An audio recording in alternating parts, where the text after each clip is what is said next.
Ooh, Giannis Antetokounmpo reportedly had some very real conversation with the Bucks about unsettled future. According to Shams, sources tell me there's nothing set in stone about whether Giannis will stay in Milwaukee or whether he'll be leaving, and so he's going to continue to evaluate his future. There's been some very real conversations over the past week or so. The constant question Giannis has, though, can I win a championship with this roster? No.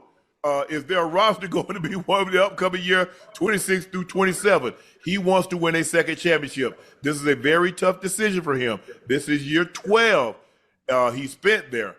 There's a lot of equity there. They're not winning no championship with that roster. No, absolutely not. They're not. They might can make it to the Eastern Conference Finals. They can probably get to the Eastern Conference Finals. You know what? With Boston being where they are, you got Halliburton injured. So basically, Cleveland, the Knicks, Philly. What is Philly going to do with Joel Embiid, Paul George? Right. So you know what? You might be right, but I still don't think they got enough. They ain't got enough to win no championship. No. And I don't believe in a 7-game series. If I can't even say if, because when did Joel Embiid been healthy in the playoffs? So let's cancel that out. So basically, can they beat the Knicks in a 7-game series? It'll be a good one. I don't know. In Cleveland, I just don't got no trust in Cleveland. I'm sorry. I'm sorry.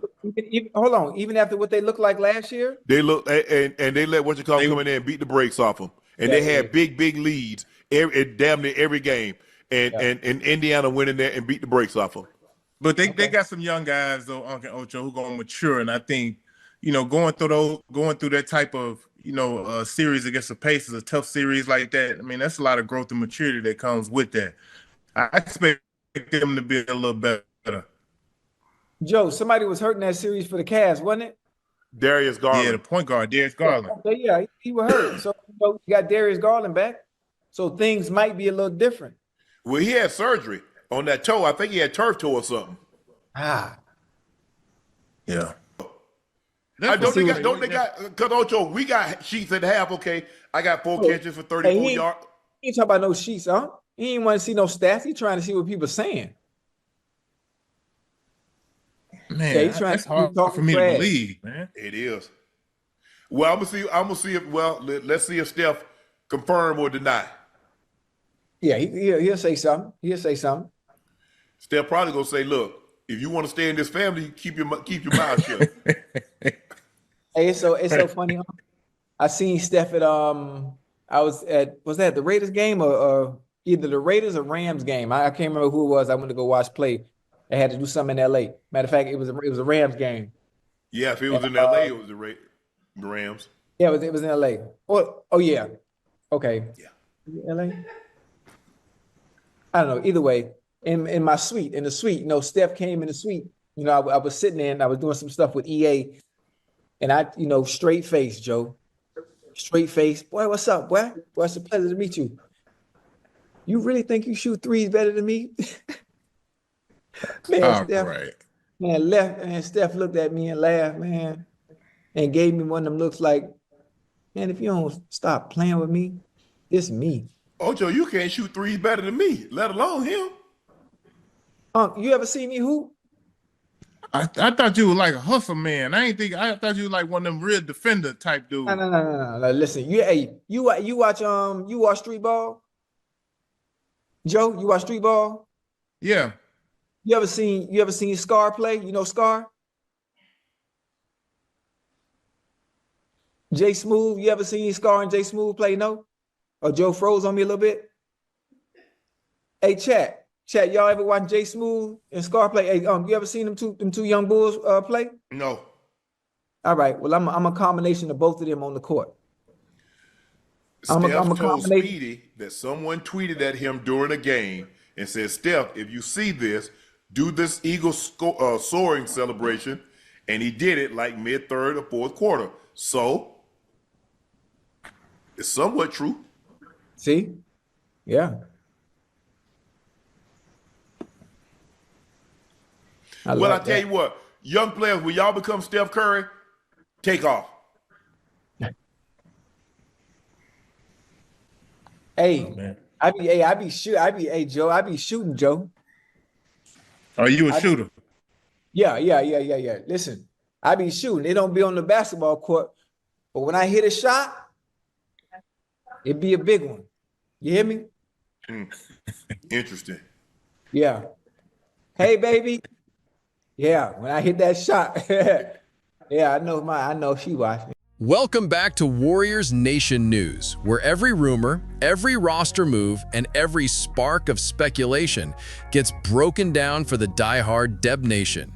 Today, we've got two major storylines swirling around Golden State. One involving a dream scenario with Giannis Antetokounmpo, and the other a far more realistic but still very impactful pursuit of Chicago Bulls guard Josh Giddey. Both situations reveal how the Warriors are positioning themselves for the present and the future, and why fans should be excited. Let's start with Giannis. The Greek Freak has been the heartbeat of Milwaukee for over a decade, delivering an MVP-caliber performance year after year and leading the Bucks to a championship. But now, according to multiple reports, he's asking the question every superstar eventually faces. Can I win another title with this roster? The Bucks' recent playoff shortcomings and lack of significant upgrades have sparked serious conversations between Giannis and Milwaukee's front office about his long-term future. Shams Charania reported that nothing is set in stone. Giannis is evaluating whether to stay or go, and he wants a second championship before his prime years slip away. Shannon Sharpe and other analysts haven't held back. They've looked at the current Eastern Conference landscape, Boston's dominance, Philadelphia's uncertainty with Joel Embiid's health, the rise of Cleveland and New York, and questioned whether Milwaukee has enough firepower to truly contend. The consensus among skeptics is simple. This Bucks roster, as currently constructed, probably won't deliver another championship. That reality keeps the door cracked open, even if only slightly, for other teams to dream about landing Giannis. For the Warriors, the mere possibility is tantalizing. Imagine pairing Giannis with Stephen Curry in the twilight of his prime, surrounded by a system designed for pace, space, and ball movement. Insiders like Brian Windhorst have acknowledged that there's at least a possible path for Golden State to pursue Giannis if Milwaukee ever seriously entertains offers. It would require massive cap gymnastics, likely multiple first-round picks, and possibly moving key young pieces like Brandon Podziemski or Jonathan Kuminga. It's not imminent and it's not easy, but it's a dream that keeps Dub Nation buzzing. Now let's shift to the second headline, one that's more grounded in reality but could still be transformative. Josh Giddey.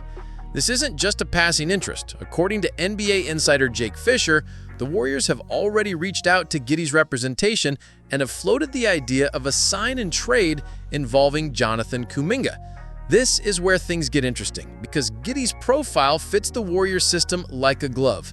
Standing 6'8" with elite court vision and a pass-first mentality, Giddey is essentially a 6'8" point forward. His ability to manipulate defenses, make pinpoint passes, and control tempo is tailor-made for Steve Kerr's read and react offense. After a rocky start in Chicago following his trade from Oklahoma City, Giddey exploded after the Bulls moved Zach LaVine to the Kings. Post-All-Star break, he averaged 21.2 points, 10.7 rebounds, and 9.3 assists per game, numbers that nearly made him a walking triple-double.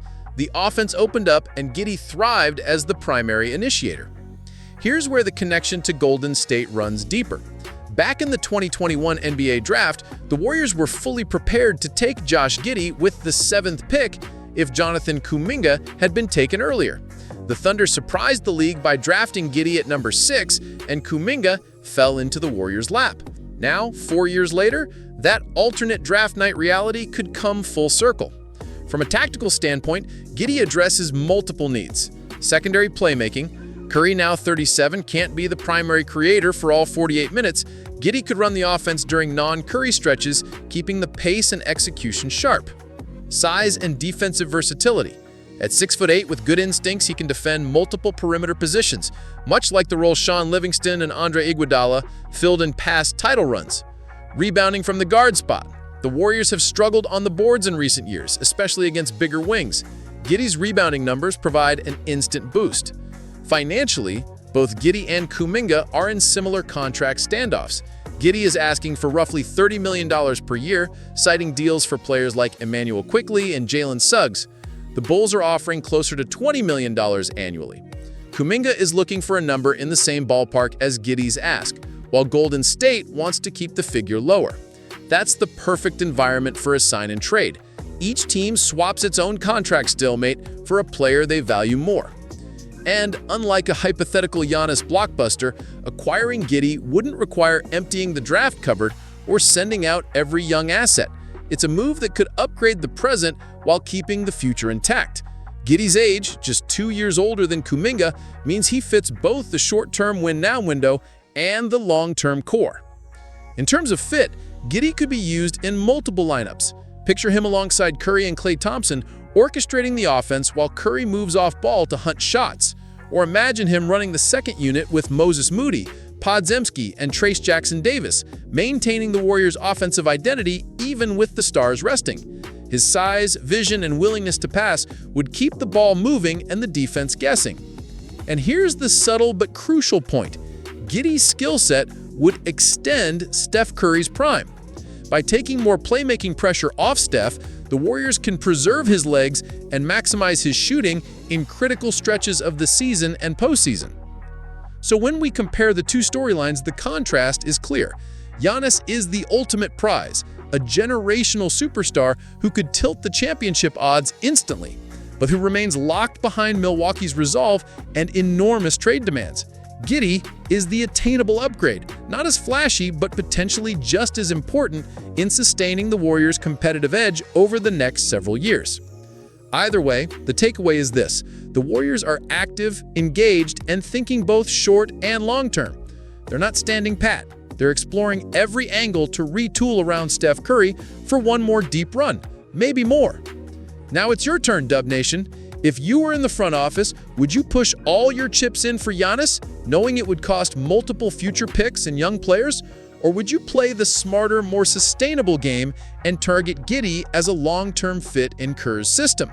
Drop your thoughts in the comments, hit that like button if you're ready for another bold Warriors move, and make sure to subscribe to Warriors Nation News, because the next big headline could break any day, and you'll want to be here when it does.